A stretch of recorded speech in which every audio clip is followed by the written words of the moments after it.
أشهد أن لا إله إلا الله.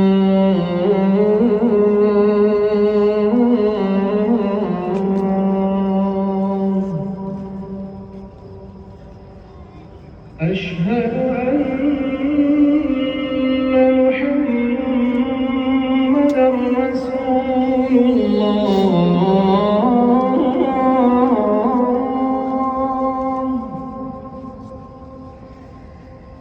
أشهد أن محمدا رسول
Awas dah.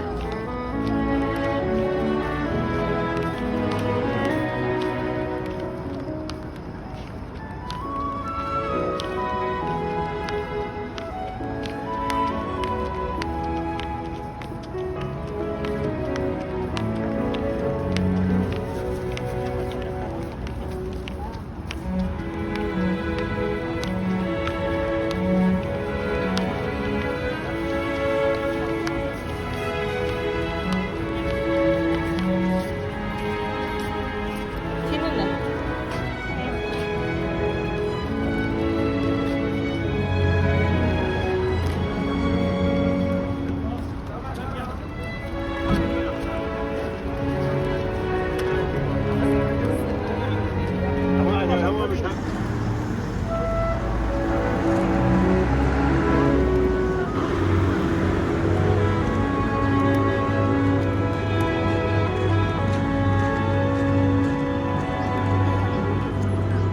Lurus.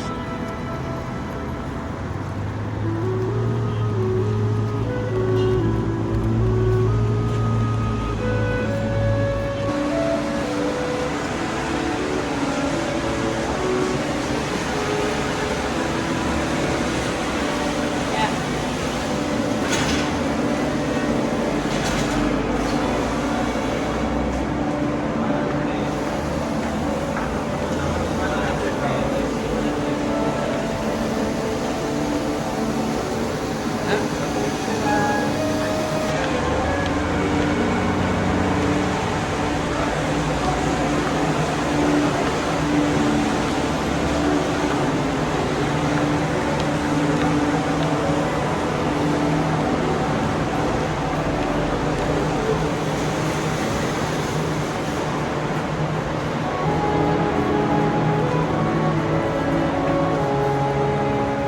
Pencet. Ya.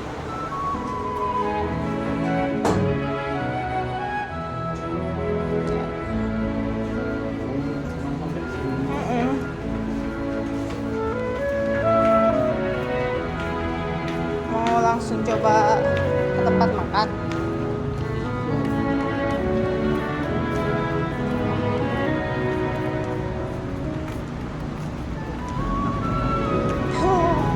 Non-stop ah.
kentengannya tuh isi doa ya. Pas kentengan kita ihram lain itu diisi aja air zam-zam. Karena kalau jamaah Indonesia pasti kalau dikasih 5 liter nggak cukup Pak, ya nggak cukup. Karena banyak tetangga kita itu pasti silaturahmi dan maunya itu bukan mau oleh-oleh. Bismillahirrahmanirrahim. Wa kursana inna rabbi laghafurur rahim.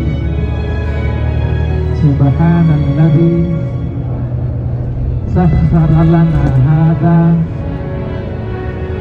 wa ma kunna lahu muqrinin wa inna ila rabbina lamunqalibun. Allahumma inna nas'aluka fi safarina hadza al-birra wat taqwa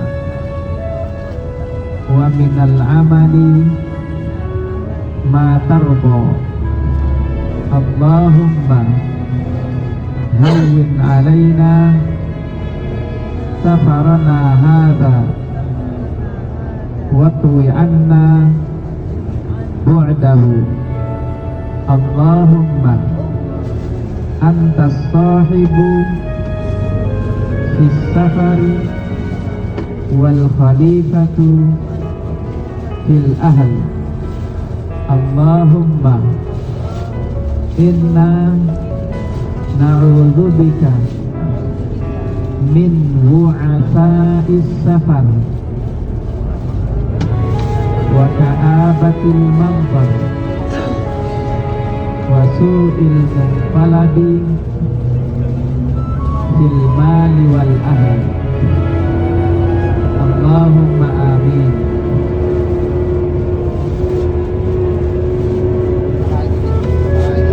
Ini jatah makan siang apa kita? Kita makan siang? Tahu Ustaz.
Oh iya.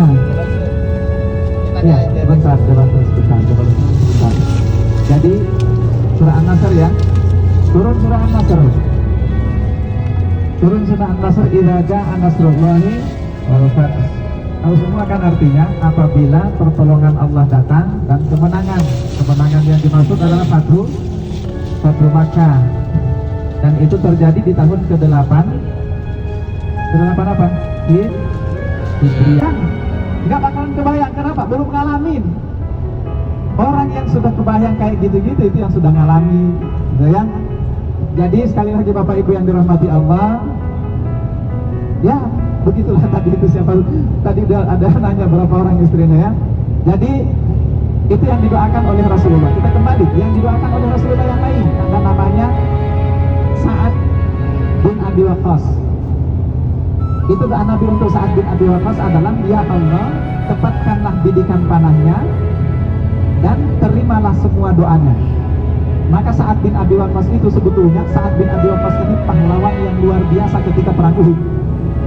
Cuman saya nggak tahu kapan kita akan ceritakan. Yang jelas ketika perang Uhud, Sa'ad bin Abi Waqqas itu luar biasa jasanya menyelamatkan Nabi. Itu di perang Uhud. Kenapa? Karena memang didoakan oleh Nabi agar setiap bidikan panahnya itu selalu tepat, dan agar setiap doanya itu selalu diterima oleh. Nah, sementara ya Masyair Al-Haram yang akan kita datangi ini, kalau ini sebetulnya sejarahnya sangat terkait dengan kehidupan keluarga Nabi Ibrahim alaihissalam. Kalau yang ini ya, yang akan kita datangi, ini Jabal Rahmah namanya, atau Padang Arafah. Nanti kita juga akan melihat tempat atau tugu di mana Nabi Ibrahim alaihissalam akan menyembelih putra beliau yang tercinta, Nabi Ismail alaihissalam. Kita juga akan menyaksikan tugu itu. Dan yang paling penting nanti haji atau doa Indonesia ini pohon Soekarno. Nah, ini pohon Soekarno. Kalau di Indonesia itu namanya pohon tumbang, pahit tapi buat banyak. Kenapa di sini dinamakan Arafah? Arafah itu berarti tahu. Artinya Arafah tahu. Kenapa dikatakan tahu? Karena ketika Nabi Adam diturunkan oleh Allah berpisah dengan istri tercinta, Siti Hawa. Jadi ada yang mengatakan Nabi Adam turun di negeri Sam, Palestina atau Irak, dan Siti Hawa itu diturunkan di India atau di Jepang. Maka bertahun-tahun Nabi Adam itu mencari istri tercinta. Akhirnya ketika dipertemukan oleh Allah di Jabal Rahmah, ada sesosok satu orang dikenal oleh Nabi Adam. Berarti ada siapa itu, makanya ada siapa di depannya kepada Nabi Adam, maka dia diketahui bahwasanya istri tercinta. Makanya Arafah itu dinamakan tahun. Maka pada tanggal 8 Dzulhijjah jemaah haji itu berbondong-bondong jemaah ke Mina. Jadi dikatakan kalau mau ikut tarwih itu tanggal 8 jemaah haji berbondong-bondong pergi ke Mina. Apa yang dilakukan jemaah haji di Mina? Cuma istirahat bermalam di Mina. Tidak ngapa-ngapain, tapi istirahat di Mina, mengikuti taruhan. Jadi pada tanggal 9 Dzulhijjah maka jemaah haji langsung berbondong-bondong pergi ke Arafah. Apa yang dilakukan di Arafah? Yaitu wukuf di padang Arafah. Ada tahu artinya wukuf jemaah? Ada tahu? Wukuf itu berarti artinya wukuf yaitu berhenti. Kenapa dikatakan berhenti? Maka wukuf itu berhenti dari dosa kita, dari perilaku kita yang buruk. Maka wukuf itu kita itu selalu mengingat bahwasanya kita hamba Allah yang sangat berdosa. Maka di 9 Dzulhijjah itu pintu rahmat oleh Allah dikucurkan sederas air hujan, bahkan lebih deras dari air hujan.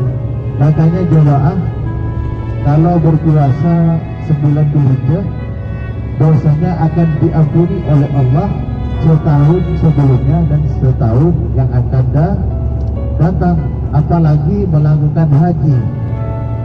Masya Allah, mudah-mudahan jemaah Al-Haramain mudah-mudahan pergi haji tahun-tahun yang akan datang. Amin.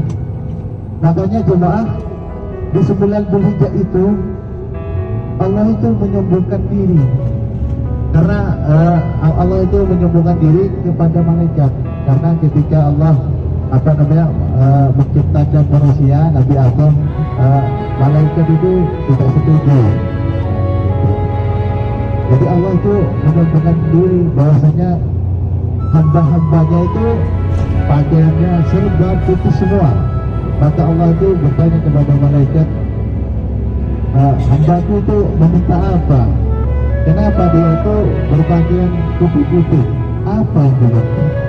Kata Allah itu, Maka di 9 Dzulhijjah itu jemaah, yang namanya iblis itu dihinakan oleh Allah.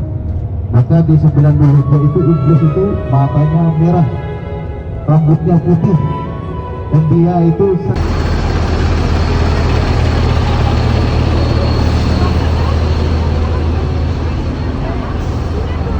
Aduh, jangan dari muka.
bisa tawaf ibadah, bisa tawaf ibadah.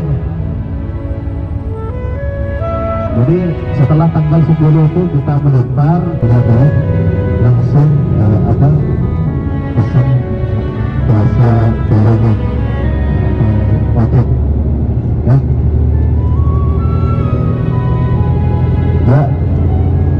Ya inilah doa di samping lalu di depan kita ini doa, itulah yang dinamakan Masjid Nabilah ya, atau PM-nya Ustadznya yang memberikan waktu. Kalau jemaah haji seluruh Arafah, jadi khutbahnya itu di Masjid Nabilah, jadi didengarkan di Masjid Nabilah. Kalau jemaah plus biasanya ada PM-nya atau mutawafnya yang memberikan waktu.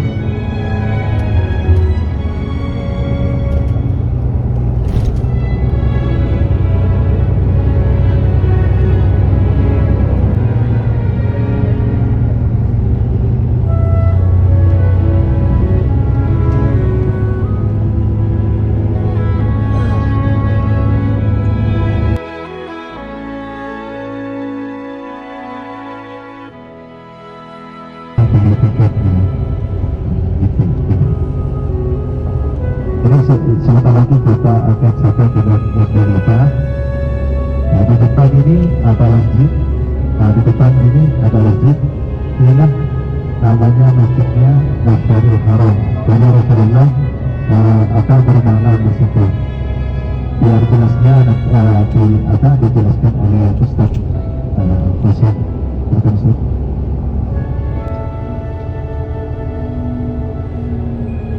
Jadi Bapak Ibu agar supaya dikasih keturunan, beliau juga meminta agar keturunannya itu menjadi pemimpin dari seluruh umat manusia. Coba bayangkan tuh Bapak Ibu, orang nggak punya anak, tapi selalu meminta agar supaya keturunannya itu bisa menjadi pemimpin seluruh. Terkait dengan sejarah dari Nabi Ibrahim alaihissalam bersama dengan putranya ini, satu hal yang perlu saya garis bawahi Bapak Ibu adalah bahwa soal pendidikan anak. Kenapa saya harus menggarisbawahi persoalan ini? Karena saya lihat hari ini di zaman kita ini Bapak Ibu, persoalan yang paling sering kita dan satu dua lagi hari ini Bapak Ibu. Dan mendidik anak kita untuk menjadi anak yang soleh itu hari ini itu sudah susahnya minta ampun. Tapi pertanyaannya, apakah rahasia mendidik anak itu tetap ada, diwariskan oleh Islam? Kira-kira menurut Bapak Ibu tetap ada nggak rahasianya? Tetap ada. Nah, rahasia itulah yang ingin saya garis bawahi, saya ingin jadikan sebagai titik fokus untuk diceritakan pada kesempatan ini. Tapi sebelumnya karena kita melewati jamarat, silakan dijelaskan untuk sekitar jamarat itu yang ada di situ, tempat-tempat jumrah. Itu sebelah kiri ya? Sebelah kiri itu, yang gedung bertingkat itu, ya, yang ada kubahnya, itu tempat lempar jumrahnya di situ. Nah, kalau Haji Plus itu ada hotel-hotelnya yang coklat itu Bapak Ibu. Oh, di bawahnya. Oh, di bawahnya. Kemah-kemahnya, tenda-tendanya yang di bawahnya itu Haji Plus di situ. Kalau sebelah kanan ini? Reguler sebelah sana, sebelah kanan. Nah, berarti yang Plus itu yang sini. Ya. Kalau hotel-hotelnya? Oh, hotel termahal. Setahun sekali dipakai hotel-hotelnya. Yang pakai biasanya siapa? Oh, yang pakai Sultan Raja-Raja ya. Berarti pembesar-pembesar khusus undangan-undangan ya? Enggak? Oh, Sultan. Oh, gitu. Berarti kayak Sultan Antara di situ ya. Sultan Antara kalau mau hati di situ dia.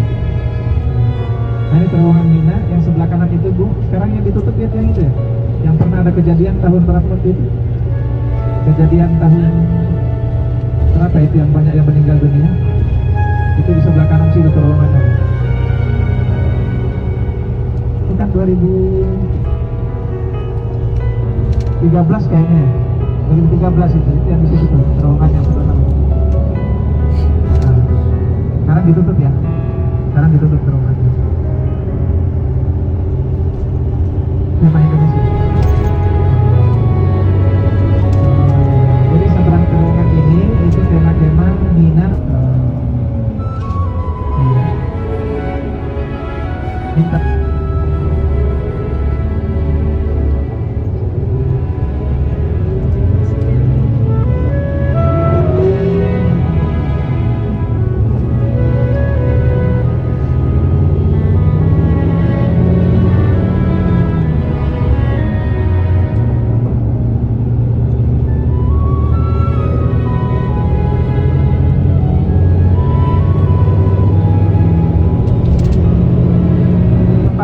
Disuruh oleh Nabi Sallallahu Alaihi Wasallam untuk mengambil miqat. Pada saat itu Aisyah kepengen umrah, tapi begitu kepengen umrah ternyata ia haid. Kalau di sini kan orang haid kepengen umrah kan nggak masalah Bapak Ibu. Kalau kita kan masalah ya. Kenapa kita masalah? Karena jadwal pulangnya sudah ada. Jadwal pulangnya sudah ada, itu masalah. Tapi Aisyah dulu enggak. Ketika beliau pengen umrah tapi kemudian tiba-tiba haid, ya disuruh menunggu oleh Rasulullah SAW sampai beliau kemudian selesai haidnya. Begitu selesai haidnya baru kemudian Rasulullah menyuruh Aisyah untuk mengambil miqat itu. Nah, miqat yang diambil itu oleh Rasulullah diperintahkan yang terdekat. Jadi keluar dari tanah haram. Jadi istilahnya kita ambil miqat itu dari luar tanah haram ya Bapak Ibu ya. Nah, jadi beliau disuruh untuk keluar aja ke tempat yang oke. Sambil kita berangkat menuju ke arah sana, kita lanjutkan kisahnya tadi itu. Jadi Nabi Ibrahim alaihissalam itu adalah kalau sepanjang sejarah umat manusia, Nabi Ibrahim inilah manusia yang paling sukses mendidik anak keturunannya. Ya, jadi sepanjang sejarah umat manusia, Ibrahim itu manusia paling sukses mendidik anak keturunannya. Dari mana kita tahu itu, Bapak Ibu? Jadi perhatikan satu, dalilnya ya, dalil atau dasar hukumnya kenapa kita mengatakan seperti itu. Satu, bahwa semua nabi yang diutus oleh Allah setelah Nabi Ibrahim itu adalah keturunan Nabi Ibrahim alaihissalam. Paham Bapak Ibu ya? Semua nabi yang diutus itu adalah keturunan Nabi Ibrahim alaihissalam. Nabi Ibrahim punya dua orang putra. Putra pertamanya siapa? Ayo, Israil. Ibunya SMA juga masih diantar jemput, ada juga yang bahkan sudah kuliah masih diantar jemput, menikah juga diantar. Setelah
Karena kita kan namanya bergerak nggak terlalu panas misalnya, bareng orang-orang ya. Ada pertanyaan? Baik. Silakan talbiyah ringan-ringan.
Ini belakang. Ya balik aja udah. Ini bangun dendeng. Awas, awas. Kalau nggak ke samping situ. Kalau nggak dari sini aja mah. Kalau mau lihat ke pinggir.